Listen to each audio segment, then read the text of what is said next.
Hello students, welcome back. Counting के आज के सेशन में जो हम लोग टॉपिक डिस्कस करने वाले हैं, इस टॉपिक का नाम है लेजर। अभी तक के सेशन में हमने पिछले कई सारे सेशंस में डिफरेंट टाइप्स के जर्नल एंट्रीज के बारे में हमने सीखा है। हमने सेशन जो करा है, पिछला जो भी सेशन था हमारा लगभग 4-5 सेशन है जो हम लोगों ने जर्नल एंट्री का करा है, जिसमें हम लोगों ने डिफरेंट टाइप्स के जर्नल एंट्रीज के बारे में सीखा है।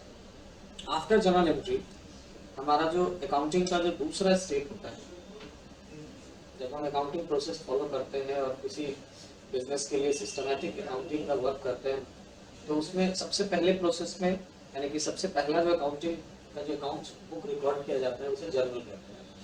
और देन जो दूसरा बुक होता है यानी आफ्टर जर्नल एंट्री, जो हमारा नेक्स्ट जो एंट्री लेवल होता है उसे हम लोग लेजर कहते हैं, जो कि अकाउंटिंग का जो फंक्शन प्रोसीजर है ना, उसका दूसरा पार्ट है। शायद आप लोग को याद होगा या आप लोग को पता भी है कि जो अकाउंटिंग फंक्शंस होते हैं उसमें सबसे पहला काम क्या होता है? रिकॉर्डिंग करना। रिकॉर्डिंग करना मीन्स क्या?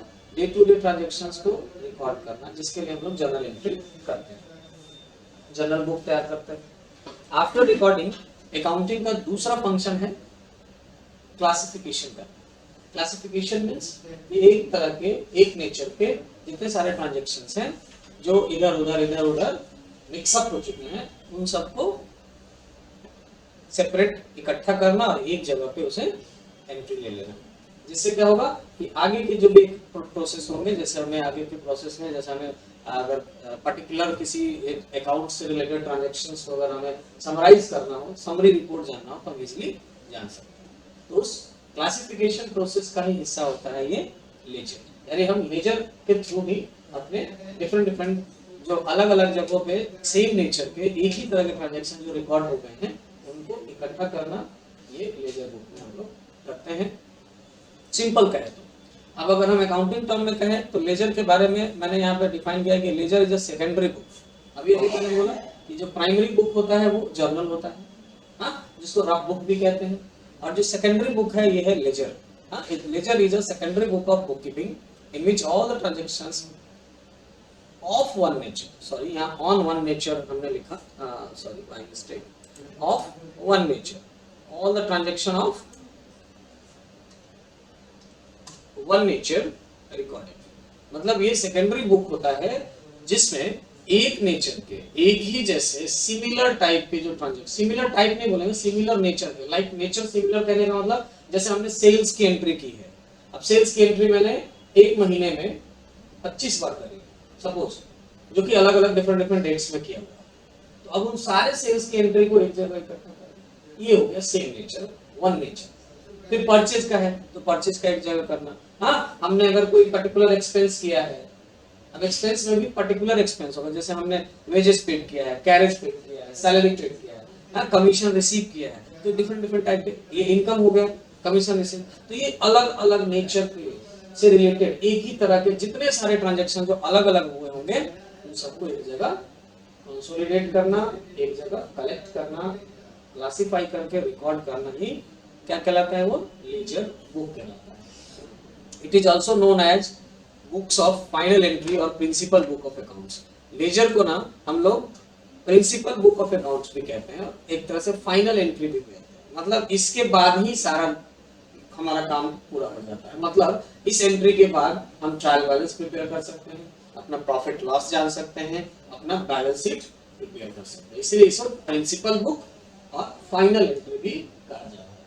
ठीक है, an accounting ledger is an account, in other words अगर हम कहें, दूसरे शब्दों में बात करें तो an accounting ledger is an account और record used to store bookkeeping entries for balance sheet and income statement transactions. मतलब अगर हम दूसरे शब्दों में कहें तो जो लेजर अकाउंट होता है, जो लेजर बुक होता है ना, वो ऐसा अकाउंट्स बुक होता है जिसमें हम उन तमाम रिकॉर्ड्स को रखते हैं, बुक कीपिंग के उन सारे रिकॉर्ड्स को रखते हैं जिनसे हम अपना इनकम स्टेटमेंट यानी प्रॉफिट और लॉस प्रिपेयर कर सकें और बैलेंस शीट तैयार कर सकें। ओके, उसके बाद करें accounting ledger journal entries can includes accounts like cash account, receivable. जो अकाउंटिंग लेजर्स होता है ना, वो मैंने अभी बताया कि क्या क्या इंक्लूड हो सकता है। तो हमने कैश का ट्रांजैक्शन किया है तो कैश के लिए कैश अकाउंट का लेजर अलग बना लेंगे। हमने किसी तरह का कोई रिसीवेबल अकाउंट है या कोई इन्वेस्टमेंट का है या कोई पेबल अकाउंट है, कोई एक्सपेंस का अकाउंट है, किसी पर्टिकुलर कस्टमर का अकाउंट है, कोई हमारा सप्लायर का अकाउंट है, उन सब का अलग अलग हम सेपरेट अकाउंट्स बुक तैयार करते हैं इस लेजर की मदद से। ठीक है, उसके बाद कहता है पोस्टिंग या फिर लेजर पोस्टिंग, पोस्टिंग या लेजर पोस्टिंग। तो the process of transferring entry from journal to ledger is called posting और लेजर पोस्टिंग। मतलब जब अब देखो लेजर आप तभी बनाओगे जब आपकी जर्नल एंट्री हो रखी है। अगर आपने जर्नल एंट्री नहीं किया होगा तो फिर लेजर पोस्टिंग करना थोड़ा सा टफ हो जाता है, किया जा सकता है लेकिन टफ हो जाता है। ठीक है, तो लेजर प्रिपेयर करने से पहले, लेजर बुक तैयार करने से पहले जर्नल एंट्री करना नेसेसरी है। और जर्नल से जब हम एंट्री लेकर के और उसको लेजर बुक में रिकॉर्ड करते हैं तो इसी प्रोसेस को हम लोग लेजर पोस्टिंग कहते हैं या फिर सिंपली पोस्टिंग भी कहते हैं। अब देखो लेजर बनाते वक्त हमें कुछ ये फीचर्स है, मोस्ट इंपोर्टेंट फीचर्स है। हाँ, इन फीचर्स पे हमें ध्यान रखना होता है लेजर बनाते वक्त। सबसे पहला, in ledger each account will have its heading. मतलब जो भी लेजर आप बनाओगे, जिस किसी अकाउंट का लेजर बनाओगे उसका एक हेडिंग होना चाहिए। हेड ऑफ अकाउंट में आपको लिखना होगा कि आपने किस अकाउंट का लेजर प्रिपेयर करना है, कैश अकाउंट का करना है, परचेज अकाउंट का कर रहे हैं, सेल्स अकाउंट का कर रहे हैं, किसका कर रहे हैं, किस अकाउंट का कर रहे हैं लेजर क्रिएट, आपको पहले उसका हेड में हेडिंग देना होगा। नेक्स्ट कह रहा है special table is used to keep track of account transaction. और लेजर अकाउंट्स को ट्रैक करने के लिए ना एक स्पेशल टाइप ऑफ टेबल आपको बनाना होता है जो कि यहाँ पे है। देखो ये लेजर फॉर्मेट जनरल फॉर्मेट से बिल्कुल अलग है ना। ये बीआर और ये सीआर नहीं भी लिखेंगे तो चलेगा, मेन फॉर्मेट ये है हमारा। ठीक है, मेन फॉर्मेट ये है जो स्पेशल हमें टेबल फॉर्मेट बनाना होता है। देखो इसमें 8 कॉलम्स बने होंगे। हाँ, 4 कॉलम लेफ्ट साइड में जो कि डीआर साइड के लिए है और 4 सेम कॉलम राइट साइड में जो कि सीआर साइड के एंट्री के लिए, यानी क्रेडिट एंट्री के लिए और डेबिट एंट्री के लिए। तो स्पेशल टेबल में आपको एंट्री करनी होती है। The accounts transactions are organized by date. और इसमें भी जैसे हम लोग जर्नल बनाते वक्त डे बाय डे की एंट्री करते हैं, वैसे ही जर्नल से जब हम लेजर पोस्टिंग करेंगे ना तो इसमें भी हमें सारे ट्रांजैक्शंस को डेट वाइज ऑर्गेनाइज करना होता है। Okay, next, each ledger contains 2 amount column. देखो हर एक लेजर में 2 अमाउंट कॉलम है, एक इधर लेफ्ट साइड में है और एक इधर राइट साइड में है। हाँ, लेफ्ट साइड वाला डेबिट के लिए और राइट साइड वाला क्रेडिट ट्रांजैक्शंस के अमाउंट को लिखने के लिए होता है। On both side of account there is a column where you may write the reference number, page number। दोनों साइड एक रेफरेंस नंबर होगा, जैसे कि देखो यहाँ पे है ये JF और यहाँ पे भी है JF। आपको याद होगा और आपको पता होगा कि जब हम लोग जनरल फॉर्मेट बनाते हैं, जनरल की एंट्री करते हैं ना, तो वहां पे भी एक ऐसा एक रेफरेंस नंबर के लिए कॉलम हम लोग बनाते हैं और उस कॉलम को LF कहते हैं, लेजर फॉलियो। ठीक है, जब मैंने लेजर जर्नल बताया था तो बताया था कि ये लेजर फॉलियो यानी पेज नंबर होता है, यानी कि आपकी जो एंट्री है ये जर्नल की लेजर के किस पेज में पोस्टिंग हुई है वो हम लोग यहाँ LF कॉलम में जर्नल एंट्री के दौरान लिखते हैं। और जब हम लोग यहाँ लेजर बनाएंगे तो यहाँ JF लिखते हैं, यानी जर्नल फॉलियो, यानी ये लेजर अकाउंट्स में जो आप एंट्री ले रहे हो वो जर्नल के किस पेज नंबर में है, वो जर्नल रजिस्टर बना होगा ना, तो उसके किस पेज नंबर में है उसे बताने के लिए यहाँ पे ये JF कॉलम होता है। ये दोनों साइड होता है, डेबिट के लिए और क्रेडिट के लिए भी आपको करना जरूरी है। At the end of the period the account balance is calculated. और एक पीरियड के एंड में अकाउंट बैलेंस आपको कैलकुलेट करना होता है। और कैलकुलेटेड अमाउंट क्या है, नेक्स्ट कह रहा है the debit and credit column are closed after the calculation is completed by drawing 2 parallel lines underneath the sum of both sides. अब जब हम दोनों साइड सम करेंगे ना तो देखो 2 पैरेलल लाइन ऐसे, ये दिख रहा है 2 लाइन आपको दिख रहा होगा, डबल लाइन क्रॉस करके पैरेलल लाइन हमें यूज करना होता है बोथ साइड्स, डेबिट साइड भी और क्रेडिट साइड भी टोटल के बाद। ओके, ये करना होता है। इसको मैं थोड़ा सा लाइन और बोल्ड कर देता हूं, मैं शेप इंसर्ट कराएंगे, शेप के थ्रू मैं बता दूं कैसे होता है। तो ये लाइन मैंने लिया और यहाँ पे ना ऐसे करते हैं डबल लाइन,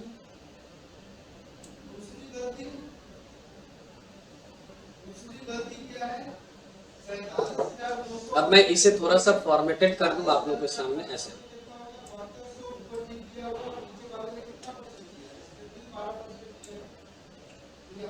ये लाइन है और इसका कॉपी पेस्ट करके एक ये लाइन शिफ्ट के साथ दोनों लाइन को सेव फॉर्मेट, इसका कलर ब्लैक और थोड़ा सा सेव आउटलाइन है वो ब्लैक कर दे रहा हूँ, आपको दिखेगा ऐसा डबल डॉट लाइन आपका पैरेलल होना चाहिए दोनों side, both side, credit side भी और डेबिट साइड। ओके, तो ये कुछ आपको फीचर्स हैं, इस तरह से कह सकते हो कि एक तरह का ये रूल भी कह सकते हो, ये आपको फॉलो करना है लेजर पोस्टिंग करते वक्त। उसके बाद आगे बढ़ते हैं। अब यहाँ पे जब बैलेंसिंग करोगे, जो कि लास्ट में आपको टोटल बैलेंस करना है कैलकुलेटेड, बैलेंस करते वक्त आपको ये दो कॉमन चीजें नोट करनी होती है। एक या तो बैलेंस बीडी और बीएफ, दोनों में से कोई एक लिख सकते हो, बैलेंस बीडी और बीएफ, और दूसरा बैलेंस सीडी और सीएफ। ये टोटलिंग करते वक्त, बैलेंसिंग करते वक्त ये हमें लिखना होता है। अब यहाँ बीडी और ये बीडी और बीएफ है, और यहाँ सीडी और सीएफ है। क्या इसका फुल फॉर्म है, ये मैंने यहाँ पे टेबल में लिखा हुआ है। बीडी यानी बोरोड डाउन, या बीएफ भी लिख सकते हैं बीडी की जगह पे, यानी ब्राउट फॉरवर्ड, और सीडी यानी कैरिड डाउन, या सीएफ यानी कैरिड फॉरवर्ड। ठीक है, ये बैलेंस के साथ हमें लिखना होता है। अब ये बैलेंस बीडी और बैलेंस सीडी, ये कब हम लिखेंगे, ये जब हम लेजर अभी प्रिपेयर करेंगे तब जानेंगे, तब करेंगे उसके बारे में बात। आगे बढ़ते हैं। अब जब हम पोस्टिंग करेंगे एंट्रीज, यानी कि हमारे पास ऐसा मान लो, सपोज करो ये लेजर हमें पोस्टिंग करनी है, हमारे पास जर्नल एंट्री है तो हमें पोस्टिंग करनी है, तो ये कुछ रूल्स याद रखने हैं। पोस्टिंग जब आपको डेबिट कॉलम में करना होगा तब, और पोस्टिंग जब आपको क्रेडिट कॉलम में, यानी यहाँ पे दो कॉलम बनाए मैंने ना, ये डेबिट के लिए ये कॉलम है, 4 कॉलम यहाँ पे, ये 4 डेबिट के लिए और ये 4 सेम क्रेडिट के लिए है। तो डेबिट और क्रेडिट के एंट्री के समय लेजर में पोस्टिंग करता हूँ, आपको किन किन बातों का ध्यान रखना है, ये सबसे इंपॉर्टेंट चीज है जो हम लोग अभी आगे डिस्कस करेंगे। सबसे पहले अगर आप डेबिट साइड में जर्नल एंट्री, डेबिट साइड आपको क्या लेना है, जब लेजर पोस्टिंग जब भी करेंगे तो जर्नल से करेंगे। तो अगर पहला, सबसे पहला इंपॉर्टेंट रूल याद रखिएगा कि जब हम लेजर पोस्टिंग करेंगे ना, तो ये याद रखना है कि हम जर्नल एंट्री से करेंगे सबसे पहली बात। तो जर्नल एंट्री में हम जिस अकाउंट का लेजर प्रिपेयर कर रहे हैं, सपोज करो हम कैश अकाउंट का लेजर प्रिपेयर कर रहे हैं, कैश अकाउंट का हम बुक बना रहे हैं, लेजर अकाउंट, लेजर बुक। अब कैश अकाउंट अगर जर्नल एंट्री में डेबिट साइड में एंट्री रिकॉर्ड है, तो हम लेजर में भी उसकी एंट्री डेबिट साइड में करेंगे। ओके, जर्नल में अगर कैश अकाउंट की एंट्री डेबिट साइड में है, तो हम लेजर करते वक्त भी उसकी एंट्री कहां करेंगे, डेबिट साइड में करेंगे।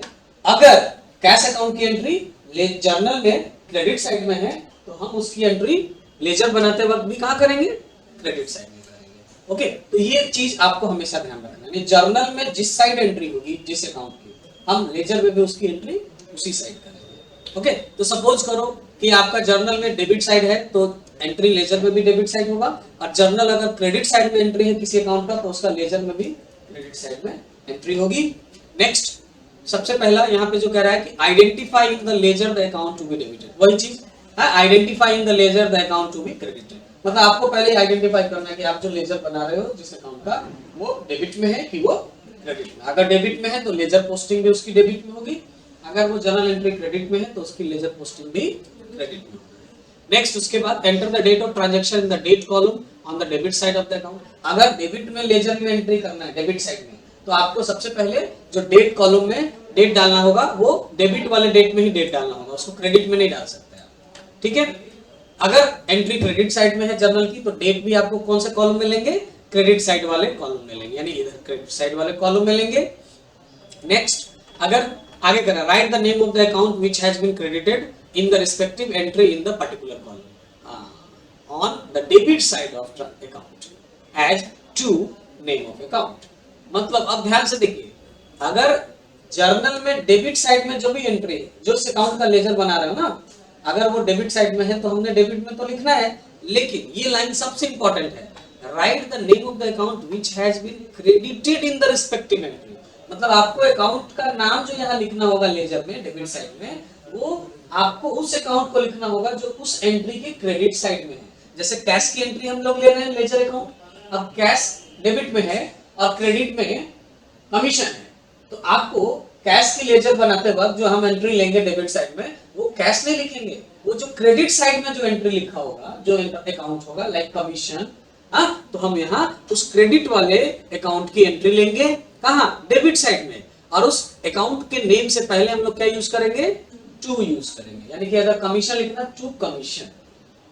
ओके, अगर यही चीज क्रेडिट साइड में जर्नल एंट्री में है, यानी कैश क्रेडिट में है, तो डेबिट साइड, तो हम क्या लेंगे, तो हम उस अकाउंट को लिखेंगे जो उस एंट्री के डेबिट साइड में अकाउंट है। जैसे अगर मान लेते हैं हमने सैलरी पेड कर रहे हैं तो कैश सीआर साइड में है, क्रेडिट साइड में, तो डेबिट साइड में जो अकाउंट होगा, यानी डेबिट साइड में हम सैलरी लिखे हैं तो हम यहाँ पे लेजर में पोस्टिंग करते वक्त क्रेडिट साइड में हम उस जर्नल एंट्री के डेबिट साइड वाले अकाउंट को यहाँ पे लिखेंगे। और डेबिट साइड वाले अकाउंट को जब लिखेंगे तो उस अकाउंट के नेम से पहले हम लोग क्या करेंगे, बाई वर्ड का यूज करेंगे, यानी by salary, by rent, by interest, by wages, जो भी होगा इस तरह का।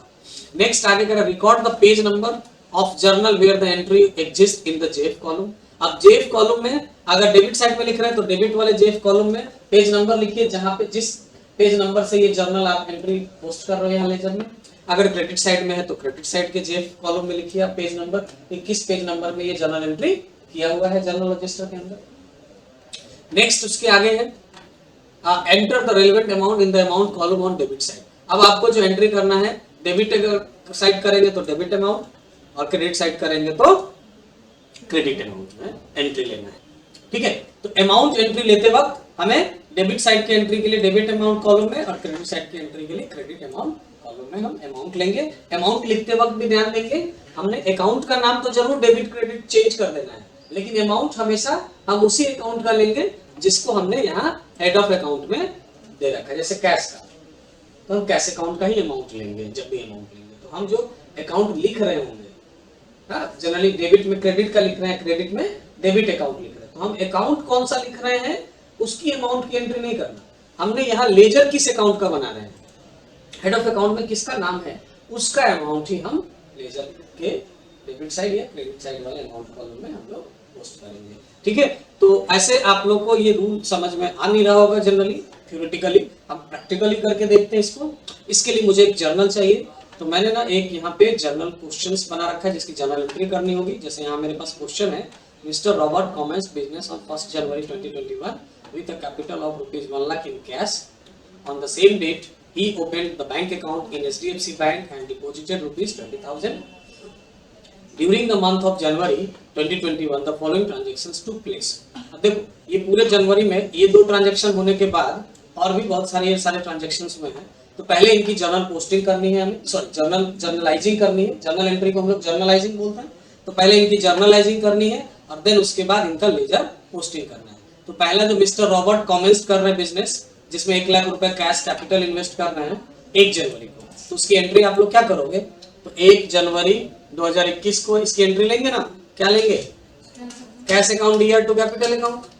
हाँ, जर्नल तो इतना सारा हमने बनाया कि ये तो बिल्कुल याद हो गया होगा ये एंट्री। तो यहाँ पे हम लेंगे cash account DR to capital account. Okay, अब एंट्री डेबिट अमाउंट में 1 लाख रुपए और क्रेडिट अमाउंट 1 लाख रुपए। ठीक है, being commerce business by Robert.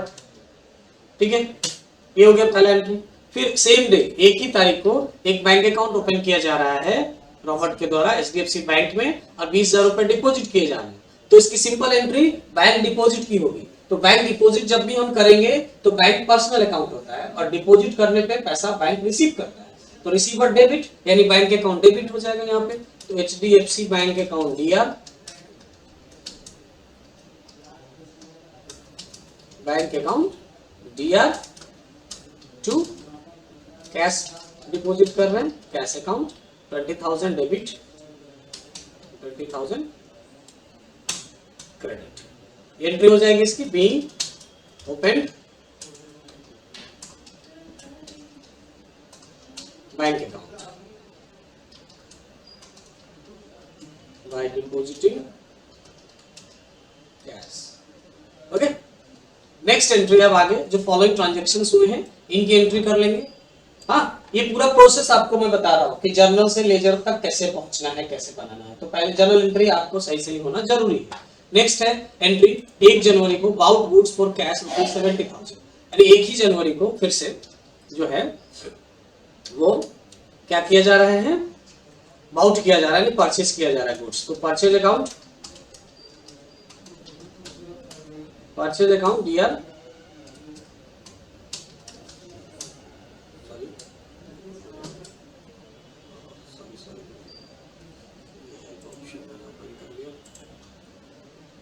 Purchase account DR to cash account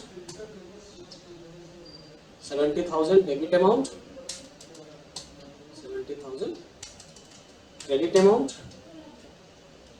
being about goods. Okay, next entry जो है हमारा 2 जनवरी को है, sold goods to Steve and company credit पे, कितने का 38,000, उधार में क्रेडिट पे बेच रहे हैं 2 जनवरी को, सोल्ड कर रहे हैं, तो 2 जनवरी 2021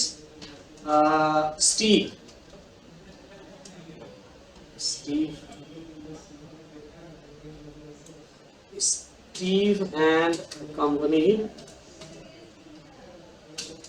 अकाउंट डीआर हो जाएगा ना, ये क्रेडिट पे सेल कर रहे हैं तो कैश पे कर रहे हो तो कैश अकाउंट डीआर हो जाता, टू सेल्स अकाउंट यहाँ पे हम ले लेंगे 38,000 debit amount, 38,000 credit amount. Okay, be goods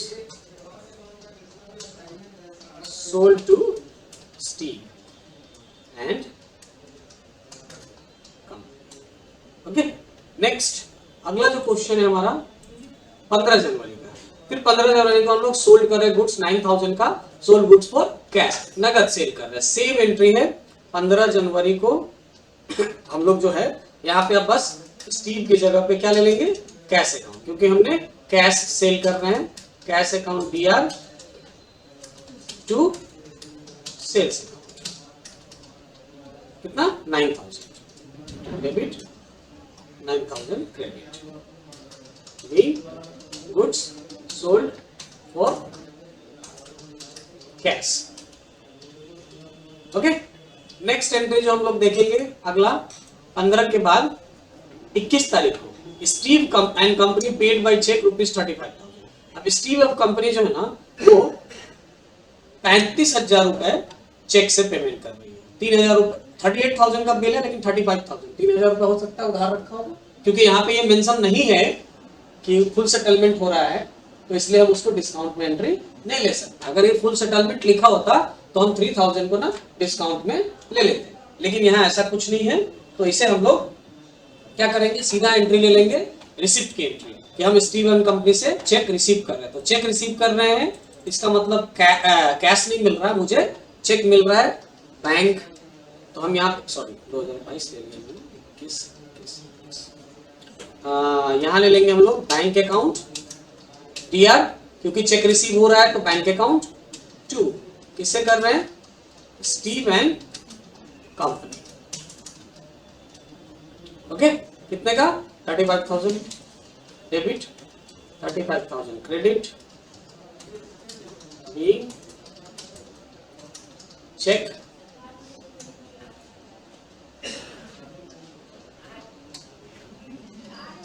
receipt. Okay, अब नेक्स्ट है आगे, अगला जो एंट्री है वो है 22 जनवरी, 22 जनवरी को है, फिर 22 जनवरी को ही है. एक है स्टेशनरी बिल पेड कर रहे हैं चेक से 2,000 का, और एक टेलीफोन बिल पे कर रहे हैं किससे, कैश में 500 का. तो अब दोनों एक जैसा नहीं, अलग अलग है, तो चलिए दोनों की एंट्री अलग अलग ही होगी. 22 हाँ, एक में क्या होगा, स्टेशनरी का बिल पेमेंट कर रहे हैं तो स्टेशनरी अकाउंट एक हो जाएगा डीआर, और चेक से पेमेंट कर रहे हैं तो to bank account, to bank account 2,000 debit, 2,000 credit, being stationery bill paid. फिर सेम 22 को ही एक क्या है, टेलीफोन बिल, तो टेलीफोन बिल अकाउंट LLL हो गया है, कोई बात नहीं, चलिए बाद में हम लोग सही कर लेंगे. Telephone bill account DR to cash account 500 debit और 500 credit, being telephone bill paid. Next 31 जनवरी को है अगली एंट्री, ठीक है, और इसमें एंट्री में क्या कह रहा है, तो 31 जनवरी को जो एंट्री है उसमें 3 एंट्री है। एक तो paid rent by cash 2000, paid salary by cash 3000 और विड्रॉ कैश पर्सनल यूज 5000। तो पेड रेंट है तो रेंट अकाउंट एक्सपेंस हो रहा है एक रेंट अकाउंट का, फिर सैलरी पेड कर रहा है तो एक सैलरी एक्सपेंस हो रहा है, और पर्सनल यूज के लिए विड्रॉ कर रहा है ऑनर तो ड्रॉइंग, ये भी बिजनेस के लिए एक्सपेंस हो रहा है, और तीनों में क्या है कैश ही यूज हो रहा है ना, तो हम कंपाउंड एंट्री कर सकते हैं इसके लिए, कंबाइन करके एक ही साथ हमने लेना है rent account debit, salary account debit, drawing account debit to cash account. हम एक साथ कंबाइन एंट्री ले सकते हैं या अलग अलग भी ले सकते हैं। चलिए कंबाइन ले लेते हैं एंट्री, रेंट अकाउंट दिया,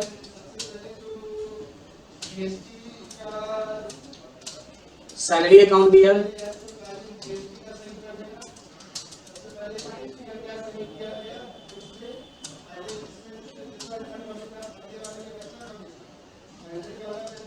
ड्रॉइंग अकाउंट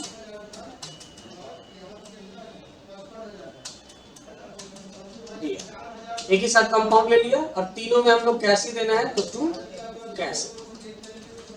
ओके, अब टोटल एंट्री में देख लीजिए क्या क्या कितना है, 2 3 5 यानी टोटल 10,000 है। ठीक है, तो इसकी जो एंट्री करेंगे वो हम लोग क्या करेंगे तो कुछ इस तरह से, रेंट डेबिट 2000, सैलरी 3000 और ड्रॉइंग 5000, अब तीनों मिला के टोटल एंट्री 10,000 हम लोग क्रेडिट में ले लेंगे।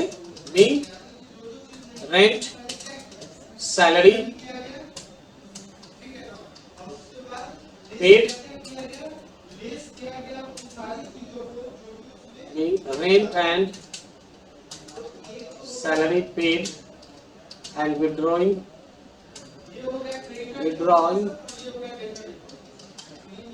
for personal use by account। ठीक है, ये हो गया एंट्री। अब ये जर्नल एंट्री हमने पूरा कंप्लीट कर लिया। अब इस जर्नल एंट्री से हमें यहाँ पे करना है लेजर पोस्टिंग। तो लेजर पोस्टिंग के लिए मैं क्या कर रहा हूँ कि ये मैं यहाँ से इस फॉर्मेट को कॉपी कर ले रहा हूँ और यहाँ नीचे पेस्ट कर ले रहा हूँ। ठीक है, अब ये जो जर्नल एंट्री करेंगे इसमें हम लोग ये बैलेंस को हटा दे रहे हैं अभी फिलहाल, और ये कॉलम भी हम यहाँ पे ये डिलीट कर दीजिए। ठीक है, और ये जो मैंने कॉलम में डबल सेल किया है इसे मैं नो बॉर्डर, अब ये नो बॉर्डर से हट गया, इसको ऑल बॉर्डर कर दीजिए। ये फॉर्मेट आ गया हमारा।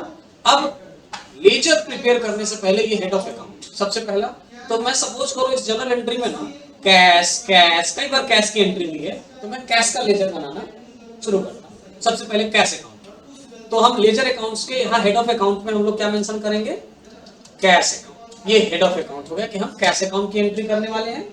अब जर्नल एंट्री में हम लोग यहाँ से चेक करेंगे। सबसे पहले तो चेक कर लो, पहला कैश का एंट्री ये रहा। अब इसमें जर्नल एंट्री में ये कैश कहाँ है, डेबिट साइड में है ना, तो रूल के हिसाब से लेजर में भी इसको डेबिट साइड में करेंगे एंट्री। अब ये डेट पहले लेना है तो 1 जनवरी 2021 का है, तो डेबिट साइड में हम लोग ले लेंगे 1 जनवरी 2021। डेट का कॉलम थोड़ा सा मैं बड़ा कर दूं।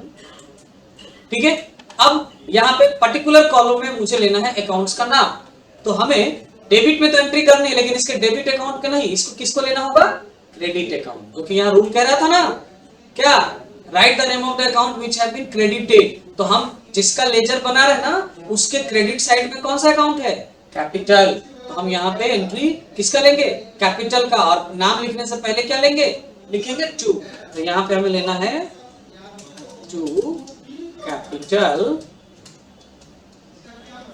अकाउंट। और इसके बाद जेएफ जर्नल में क्या है, तो सपोज करो जर्नल के पेज नंबर 1 में है ये एंट्री, तो हम यहाँ एलएफ में ले लेंगे पेज नंबर 1। ओके, और यहाँ पे जो एलएफ है ये लेजर के सेकंड नंबर पेज पे है, तो यहाँ पे हम ले लेंगे एलएफ में सेकंड नंबर। अब यहाँ एलएफ का भी यूज समझ में आ रहा क्या होता है। ओके, अब हम लोग अमाउंट लेंगे, तो अमाउंट किसका लेंगे, तो हम अमाउंट ये कैश का लेंगे, क्योंकि हम कैश अकाउंट का लेजर बना रहे हैं। तो यहाँ पे कैश का भी और कैपिटल का दोनों का सेम अमाउंट है, इसलिए कंफ्यूजन नहीं है। लेकिन कभी कभार ऐसा होगा कि आपका जिसका लेजर बना है उसका अमाउंट कुछ और जिसका आप एंट्री ले रहे हो अकाउंट नेम का उसका अमाउंट कुछ और होगा। अभी आगे मिलेगा, ऐसा मैं बता रहा हूँ कैसे होगा। तो चलिए आगे देखते हैं तो इसकी अमाउंट क्या 1 लाख हम यहाँ पे डेबिट साइड के अमाउंट कॉलम में ले लेते हैं। ये आ गया यहाँ पे एंट्री, पहला एंट्री हो गया जर्नल से लेजर में पोस्टिंग हो गई। समझ में आ रहा होगा सब लोग को? हाँ, थोड़ा सा और मैं जूम कर दे रहा हूं उसको। चल अब ठीक है, दूसरा एंट्री, दूसरे एंट्री में भी कैश यहाँ 1 तारीख को ही है और अब की बार कैश कहाँ है? क्रेडिट साइड में है। तो हम लेजर में भी इसकी एंट्री कहाँ करेंगे? क्रेडिट साइड में। तो पहले क्रेडिट साइड में डेट लेना होता है, ले लीजिए डेट, और इस डेट के कॉलम को भी थोड़ा बड़ा कर दे रहा हूं मैं। अब यहाँ पे जो अकाउंट्स का नाम लिखेंगे वो बाई के साथ लिखेंगे, बाई। और क्रेडिट साइड में जब हम लेजर की पोस्टिंग करते हैं तो जर्नल के डेबिट साइड के अकाउंट को लिखते हैं, है ना? रूल के हिसाब से जर्नल के हम लोग क्या लिखेंगे? डेबिट साइड के अकाउंट को लिखेंगे, डेबिटेड अकाउंट को, और बाई के साथ। तो यहाँ डेबिट साइड में क्या लिखा है? HDFC bank account. तो यहाँ पे हम लोग लेजर पोस्टिंग करते वक्त बाई HDFC बैंक अकाउंट लेंगे और बैलेंस अमाउंट जो डालेंगे वो ये किसका? कैश का, जो क्रेडिट साइड में है, तो 20,000। तो यहाँ पे हम अमाउंट में क्या ले लेंगे? 20,000। ओके, अब समझ में आ रहा होगा थ्योरेटिकली के बाद प्रैक्टिकली कैसे एंट्री लेना है जर्नल से लेजर में। चलिए आगे नेक्स्ट एंट्री देखते हैं। अगला जो एंट्री है कैश का, वो ठीक फिर से आ गया और अब की बार भी कैश कहाँ है? क्रेडिट साइड में, और 1 तारीख को ही है। तो हम लोग यहाँ फिर से वापस 1/1/2021 की एंट्री लेंगे, बाई, और वहां पे डेबिट साइड में क्या है? Purchase account. परचेज अकाउंट ही है ना? यहाँ पे डेबिट साइड में क्या है? परचेज ही है ना? 70,000 रुपए, 70,000। तो यहाँ परचेज अकाउंट और अमाउंट ले लेंगे 70,000 का। अगला एंट्री में कैश देखे कहाँ है? तो अगली एंट्री में कैश नहीं है, तो इसकी एंट्री हम उस लेजर बुक में नहीं लेंगे, कैश की बुक में। अगली एंट्री यहाँ है, इसमें कैश है, और कैश कहाँ है? डेबिट साइड में। तो हम लेजर के डेबिट साइड में पोस्ट करेंगे सबसे पहले डेट, और यहाँ पे लेंगे 2, और वहां पे डेबिट साइड में क्या है उसका? Sales account, sorry credit side को लेना है ना। डेबिट में एंट्री करेंगे तो लेजर जर्नल के क्रेडिट साइड को लिखेंगे, तो जर्नल के क्रेडिट साइड में यहाँ सेल्स अकाउंट, और अमाउंट ये लेंगे 9,000। तो यहाँ पे हमने ले लेना है 9,000। ओके, मैं यहाँ जेफ नहीं लिख रहा हूँ, आप लोग लिख लेंगे जब आपको पेज नंबर पता चल जाएगा, तो मैं ऐसे ही मेंशन कर दे रहा हूँ। अब ये एंट्री हो गया। अगला एंट्री जर्नल का कैश देखे तो 15 तारीख के बाद दूसरा, या फिर आगे 21 तारीख में कैश नहीं है तो इसकी एंट्री नहीं लेंगे। इसमें भी कैश नहीं है 22 तारीख में, ये भी नहीं लेंगे। हाँ, ये 22 तारीख वाले में कैश की एंट्री है, लेकिन ये कहाँ है? क्रेडिट साइड में। कैश क्रेडिट में है ना, तो इसकी एंट्री भी जर्नल के क्रेडिट साइड में लेंगे 22 जनवरी 21, और यहाँ पे बाई, और किस चीज के लिखा वो? डेबिट साइड में उसका क्या था? Telephone bill. टेलीफोन बिल, और कितना है? 500 रुपए कैश। यहाँ से एंट्री ले लेंगे, ये 500 रुपए का। अगला, अब यहाँ देखो, यहाँ पे ना कैश का एंट्री है। कैश कितना है यहाँ? 10,000। और यहाँ हमने कंपाउंड एंट्री ले लिया। ये 3 मिलने के बाद, 3 एक्सपेंसेस के बाद ही 10,000 होता है। तो अब आप एंट्री इसको कैसे लोगे? चलिए देखिए, अगर ये सिंगल होता तो 3 बार आपको यहाँ पे इसके क्रेडिट साइड में ही एंट्री लेनी होती। 31 जनवरी 2021, हाँ, और यहाँ लिखना होता बाई रेंट, बाई रेंट, हाँ लिखना होता ना। और फिर 31 जनवरी बाई सैलरी, फिर 31 जनवरी बाई ड्रॉइंग, हाँ, और सब में अलग अलग आप एक ही साथ लिख सकते। 31 जनवरी बाई रेंट, और रेंट का अमाउंट कितना है? अब देखो, अब जैसा कि हम कैश का बना रहे हैं तो कैश के अकाउंट में, अब देखो यहाँ मैंने बताया था ना कि हम जिसका लेजर बनाते हैं उसका एंट्री लेते थे, तो 10,000 है ना। अब ये 10,000 रुपए में से रेंट के लिए कितना है? सैलरी के लिए कितना है? 3,000। ड्रॉइंग के लिए कितना है? 5,000, है ना। तो 2, 3, 5 मिला के 10 है। तो अब आपको क्या करना होगा कि इसके लिए ना एक यहाँ पे एक्स्ट्रा कॉलम लेना पड़ेगा। जब आप कंपाउंड एंट्री करोगे तब, ठीक है, एक एक्स्ट्रा यहाँ पे कॉलम लेना होगा। रेंट का अमाउंट उस कॉलम में ही यहाँ देना होगा। फिर रेंट कितना देना है? 2,000 रुपए। फिर यहाँ पे लेना होगा बाई सैलरी, कितना? 3,000 रुपए। फिर यहाँ लेना होगा बाई ड्रॉइंग, कितना? 5। आगे में अकाउंट लगा सकते हैं सब में, और टोटल करके यहाँ पे कैश अमाउंट 10,000 ऐसे लेंगे जब कंपाउंड कर रहे होंगे तब। अरे ये अगर हम एंट्री यहाँ पे जर्नल एंट्री करते, क्या रेंट टू कैश अलग, सैलरी टू कैश अलग और ड्रॉइंग टू कैश अलग, तो फिर हम अलग अलग ये डायरेक्ट बाय रेंट यहाँ लिख देते 2000, बाय सैलरी यहाँ लिख देते 2000, बाय ड्रॉइंग यहाँ लिख देते 5000। कंपाउंड में किए तो इस तरह से करेंगे, ये ऐसे भी करो तो 10,000 आएगा, या आप ये अमाउंट आप डायरेक्ट यहाँ भी लिख सकते थे 10,000, तो ये आ जाएगा। अब आगे नीचे हम लोग ना कुछ कॉलम्स तो है ही इसके, ये हम लोग इसको कॉपी करके यहाँ नीचे इसको पेस्ट कर लेते हैं और ये एंट्री को डिलीट कर देते हैं। अब यहाँ पे एक कॉलम एक रो और इंसर्ट करना है, ये आ गया। अब यहाँ पे हमने एंट्री तो कर लिया, अब आगे देखिए जनरल एंट्री में अब तो कोई एंट्री नहीं बचा, तो कैश की सारी एंट्री हो गई। अब हम इसका बैलेंसिंग करेंगे, रूल के हिसाब से टोटल करना है ना, तो टोटल करोगे डेबिट साइड का, तो ये 1,00,000 और 9,000 टोटल मिलके हो गए 1,09,000। इसको अगर टोटल करें तो ये 20,000, 70,000, 90,000 हो गए और ये 10,000, तो 1,00,000 हो गए और ये 500, यानी 1,05,000 और इधर हो गया 1,09,000। तो ज्यादा अमाउंट कौन सा है? मैं यहाँ डेबिट का टोटल कर ले रहा हूँ, 1,00,000 और 9,000 है, टोटल कर ले तो ये 1,09,000 आ रहा है डेबिट अमाउंट। और इधर साइड में हम कर लेते हैं क्रेडिट की एंट्री 20,000 30,000, 70,000, 500, 10,000, टोटल का अगर हम जोड़ लें सब ये आ रहा है 1,05,000, 1,00,000 है, सॉरी 500 और ये 1,09,000, तो ज्यादा अमाउंट कौन सा है दोनों में?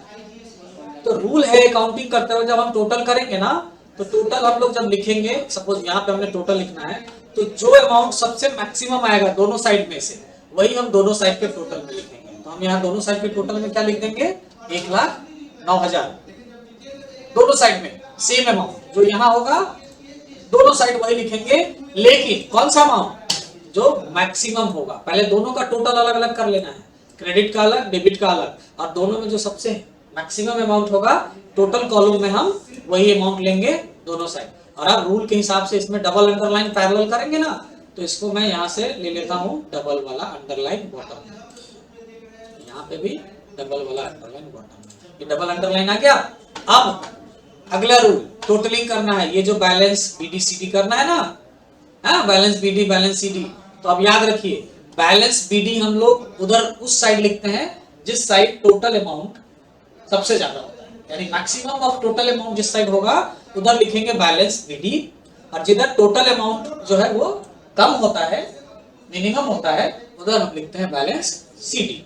तो अब यहाँ पे देखो मैक्सिमम अमाउंट कहाँ है? डेबिट साइड में, तो हम डेबिट साइड में लिखेंगे बैलेंस बीडी, और हमारा मिनिमम अमाउंट है क्रेडिट साइड में, तो क्रेडिट साइड में लिखेंगे बैलेंस सीडी। मे भी हो सकता है कि मैक्सिमम अमाउंट क्रेडिट साइड में कभी आ जाए तो हम बैलेंस बीडी लिखेंगे उधर, मतलब जिस साइड मैक्सिमम अमाउंट होगा उधर बैलेंस बीडी, और जिस साइड मिनिमम अमाउंट होगा उधर बैलेंस सीडी। कौन सा अमाउंट? जो टोटल करके आएगा वो वाला। अब यहाँ कहोगे सर यहाँ तो आपका टोटल आपने तो दोनों में मैक्सिमम लिखा है, तो ये रूल है टोटल में मैक्सिमम लिखना है, लेकिन अलग सेपरेट तो टोटल कर ही लोगे ना सब आपका। अब देखो अब अगला, आप जो बैलेंस बीडी और सीडी लिखोगे ये तो समझ में आ गया, यानी जिधर मैक्सिमम अमाउंट उधर बैलेंस बीडी, जिधर कम अमाउंट उधर बैलेंस सीडी। अब बीडी सीडी लिखने का भी तरीका है, टोटल के नीचे में हमेशा बीडी लिखते हैं, टोटल के नीचे में हमेशा बीडी और टोटल के ऊपर में हमेशा सीडी लिखते हैं, बैलेंस सीडी। अब ये बैलेंस बीडी सीडी आएगा कैसे?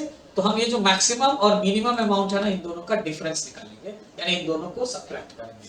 तो 1,09,000 यानी 1,09,000 माइनस 1,05,000, दोनों को अगर सब्ट्रैक्ट कर दो तो क्या आता है? तो कर ले, तो यहाँ ले लीजिए इज इक्वल 1,09,000 माइनस 1,05,000, तो टोटल आ गया 8,500। तो अब बैलेंस मिनिमम किधर था? इधर क्रेडिट साइड में, तो इस टोटल के ऊपर में हम लिखेंगे ये डिफरेंस अमाउंट, ठीक है। और यहाँ बैलेंस ज्यादा था डेबिट साइड में, तो टोटल के नीचे में लिखेंगे ये बैलेंस अमाउंट। जो बैलेंस आया वो हमेशा मिनिमम अमाउंट जिस साइड में उधर टोटल के ऊपर, और जिधर मैक्सिमम अमाउंट है उधर टोटल के नीचे में लिखेंगे। और अब यहाँ पे लिखेंगे बैलेंस बीडी, लेकिन ये किस साइड है? डेबिट साइड, तो हम यहाँ आगे में 2 लगाएंगे, 2 बैलेंस बीडी या बीएफ कुछ भी लिख सकते हैं, ओके। और यहाँ पे हम बैलेंस सीडी लिखेंगे, लेकिन ये बाई साइड में है ना, अकाउंट लिखने से पहले बाई बैलेंस ठीक है। अब इसमें भी एक चीज है, क्या है चीज, तो आपको जब बैलेंस बीडीसीडी लिखोगे ना तो उसमें आपको डेट कॉलम में डेट मेंशन करना होगा। तो जो बैलेंस सीडी जिस किसी भी साइड में होगा, वो जिस मंथ का ये लेजर बन रहा होगा उस मंथ का लास्ट डेट लोगे। जैसे ये जनवरी मंथ का है तो यहाँ बैलेंस सीडी के आगे जो डेट लोगे वो लास्ट डेट यानी 31 जनवरी लोगे। जब भी बैलेंस सीडी जहां पे भी होगा, डेबिट में हो या क्रेडिट में हो, तो वहां पे हम जिस मंथ का लेजर बना रहे होंगे उस मंथ का लास्ट डेट लेंगे, और जिधर बैलेंस बीडी होगा उधर जिस मंथ का लेजर बन रहा होगा उसके ठीक नेक्स्ट मंथ का फर्स्ट डेट लेंगे। तो नेक्स्ट मंथ का फर्स्ट डेट यहाँ पे क्या हो जाएगा, 1 फरवरी। ओके, इस तरह से आपको लेजर बैलेंसिंग करना होता है और डेट मेंशन करना होता है। तो ऐसे समझने से क्या समझ में आया, तो ये जो बैलेंस सीडी आया वो सपोज हम करते हैं कि ये हमारे जनवरी मंथ का यानी जिस मंथ का लेजर बना रहे हैं उसका ये क्लोजिंग बैलेंस है, और यही अमाउंट जब हम नेक्स्ट मंथ फिर से नया लेजर बनाएंगे कैश अकाउंट का तो उसके लिए ये जो बैलेंस बीडी है ये एज अ ओपनिंग बैलेंस हमारा चला जाएगा।